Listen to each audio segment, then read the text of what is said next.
हर सनातनी के लिए मस्तिष्क पर तिलक होना चाहिए। यह सनातन हिंदू की पहचान होती है। पर हमारे सनातन धर्म में लोग तिलक लगाने में भय खाते, शर्म आते हैं, शर्म लगती है लोगों को। इसी बात पर तो हमारा सनातन धर्म जो है उसे कमजोर करने वाला कोई और नहीं है, सनातन ही है। अन्य धर्म वालों को, अपने धर्म से जुड़े हुए, उनके यहां का बच्चा बच्चा भी अपने धर्म के नियमों को करता है, अपने पंथ के नियमों को मानता है। लेकिन हमारे पंथ के, हमारे सनातन धर्म के बच्चे, उन्हें तुम तिलक लगाने की कह दो नहीं लगाएंगे, माला, तुलसी की माला पहन लो कह दो नहीं पहन सकते। बोले अरे कौन तुलसी की माला पहनेगा।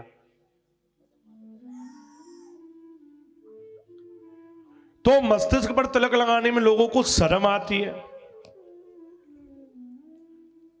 और बड़ा अचंबा हुआ, एक व्यक्ति मुझे मिले थे और उन्होंने मुझसे एक बात कही थी कि हम अपनी ऑफिस में जब जाते हैं तो हमारी माला हमें उतार करके जेब में रखनी पड़ती है।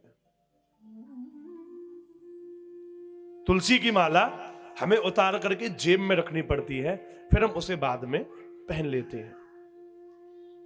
मैंने पूछा उनसे, क्यों आप अंदर क्यों नहीं पहनते, आपको शर्म आती है? उन्होंने कहा नहीं मुझे शर्म नहीं आती, लेकिन मेरे जो साथ के, जो मेरे जो बॉस हैं, उनको शर्म आती है कि मेरे यहां पर कोई माला, तिलक, कलावा पहन करके ना आ जाए। मैंने कहा ऐसा क्यों है? बोले वो ये कहते हैं कि मैं सर्वधर्म समभाव वाला हूं, सब धर्मों को समान भाव से देखता हूं। तो सर्वधर्म संभाव करने वाले लोग एक बार सोच तो लें कि सर्वधर्म है क्या। कहां से ये नया शब्द प्रकट कहां से हुआ है? अब सर्वधर्म कौन सा धर्म है? सर्वधर्म धर्म केवल एक है, सनातन, और कोई धर्म ही नहीं है दुनिया में। सब पंथ बन गए हैं अलग अलग, कोई धर्म है ही नहीं। तो फिर वो ऐसा करके सकते हैं और किसी और अन्य धर्म वालों को रोक करके दिखाएं, जब वो जालीदार टोपी पहन के आ जाते हैं तब कोई रोकता है उन्हें? तिलक लगाने में हमें शर्म आ रही है, तिलक हम लगा नहीं सकते, कलावा हम बांध नहीं सकते, माला हम पहन नहीं सकते। फिर क्या होगा? फिर आगे चल करके ऐसा होगा, आपके बच्चे जो होंगे वो अपने धर्म के बारे में कुछ ना जानेंगे और ना संस्कार सीखेंगे। वो लोग आगे चल करके अपने धर्म को भूल जाएंगे। क्यों? क्योंकि उन्हें भुला हम रहे हैं अपने धर्म से। हर सनातनी के मस्तिष्क पर तिलक होना चाहिए। और कोई ऑफिस का बॉस अगर रोकता है तो उससे पूछो क्यों ना लगाएं। लगाने के 1000 फायदे आपको हम बता देंगे, लेकिन ना लगाने का एक भी फायदा आप हमें बता दो।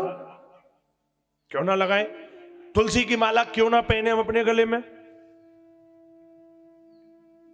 तुलसी की माला अगर आपके गले में होती है तो उसे धारण करने के बाद में जब आप स्नान करते हो तो जल आपकी माला से स्पर्श करके जब आपके पूरे शरीर पर जाता है, उस जल से आपका पूरा शरीर पवित्र हो जाता है। तुलसी की माला अगर आपके गले में है और अगर आपके घर के ठाकुर जी के भोग लगाते समय आप भगवान को तुलसी रखना भूल जाते हो, गले में तुलसी धारण करी है, भोग नहीं लगा पाए बाई चांस, तो आप जैसी निवाला अंदर लोगे, गले पर पहुंचते ही तुलसी की माला होने के कारण स्वयं भोग भगवान को लग जाता है। क्यों नहीं पहनते भैया तुलसी की माला? तुलसी की माला धारण करने में क्या शर्म आती है? इतने सारे लाभ तुलसी के हैं। तुलसी का स्पर्श करने मात्र से पापी व्यक्ति भी स्वर्ग के लिए चला जाता है। तुलसी से स्पर्श हो रखा व्यक्ति, उसे यमदूत ले नहीं जा सकते, यमदूत नहीं लेके जा सकते उसे। एक सच्ची घटना बता रहा हूं मैं आपको। एक बार एक व्यक्ति जा रहा था, जाते जाते उसे एक काला सा व्यक्ति दिखाई दिया। उसने पूछा तुम कौन? काले से व्यक्ति से उस व्यक्ति ने पूछा तुम कौन हो? उसने कहा देखो हम यमदूत हैं। बोला यमदूत, वो थोड़ा धार्मिक था, भक्त था, संत था, तो उन्हें वो सब दिखाई दे रहा था, सामने वाला यमदूत दिखाई दे रहा था। और जो यमदूत दिखाई दिया, यमदूत से पूछा तो तुम क्या कर रहे हो? बोले मैं यहां पर किसी को लेने आया हूं। किसे लेने आया हूं? बोले अभी देखो तुम्हें दिखेगा प्रत्यक्ष, सामने बैलगाड़ी में एक व्यक्ति बैठ करके आ रहा होगा। बोले अच्छा। और उससे आगे एक आदमी पैदल चल करके आ रहा होगा, उसके पीछे होगी बैलगाड़ी। और बैल, जो बैल बंधा रहता है तो नीचे एक वो बनता है ना बांधने में, कहा बांधे, ऊपर तो लकड़ी के रहते हैं, बुग्गी में देखी होगी आपने, तंग होती है, एक तंग बोलते हैं उसे, तंग। तंग से बैल को बांधा जाता है। तो बोले उसकी जो तंग है वो तंग टूटेगी और वो बैल आएगा और जो रास्ते में जा रहा होगा उसको मारेगा और वो मरेगा, मैं उसे लेके जाऊंगा। वो संत वो बोला देखता हूं मैं भी, तो यमदूत है कि नहीं है, होगा कि नहीं ऐसा, मैं भी देखता हूं। वो वहीं खड़े हो गए, बोले देखेंगे आज होगा कि नहीं ऐसा। तो एक व्यक्ति चला आ रहा था, उसके पीछे एक बैलगाड़ी आ रही थी धीरे धीरे। संत ने कहा यहां तक तो सही है इसकी बात।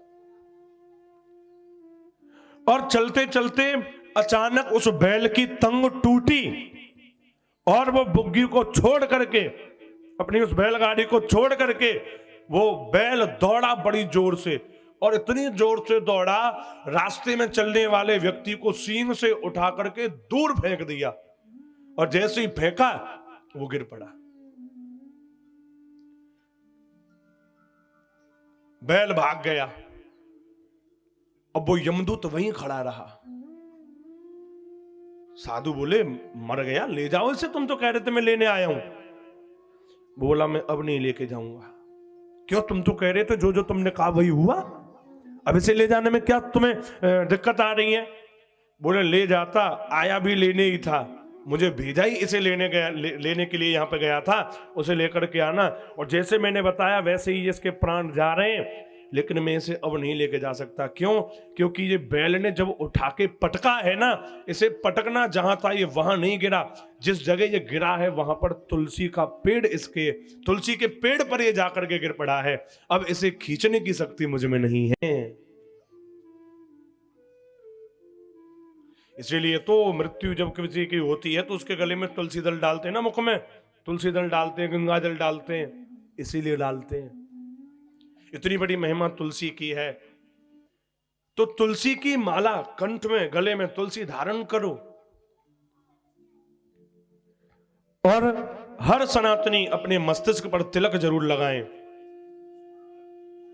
तिलक बिना कभी घर से बाहर मत निकलिए, तिलक जरूर धारण करो। सनातन धर्म की पहचान होती है तिलक से। राजा महाराज सब तिलक धारण करते थे और सबको, हर सनातनी हिंदू को अपने मस्तिष्क पर तिलक जरूर लगाना चाहिए। वो लगाइए, टीका तिलक लगा करके ही घर से बाहर निकलें। और ध्यान रखना, तिलक और कलावा और माला जिसके हाथ में होंगे, जिसके गले में माला होगी, उस व्यक्ति, जो उस काम के लिए वो व्यक्ति निकलेगा, वो काम निश्चित ही सफल होकर के रहेगा। क्योंकि जो तिलक हम धारण करते हैं, उसे तिलक धारण करने से हम जब भी कोई काम करते हैं, ध्यान देना, तो गणेश जी को मनाते हैं। सबसे पहले मनाते हैं कि नहीं? गणेश जी को मना के काम करते हैं। और जब आप तिलक धारण करते हो ना, तो तिलक भी एक स्वस्ति का स्वरूप है। स्वस्तिक यानी श्री गणेश जी का स्वरूप है। जब आपके मस्तिष्क पर गणेश का स्वरूप अर्थात स्वस्तिक रूप में तिलक विराजमान होगा, तो आपका कोई भी काम असफल नहीं होगा।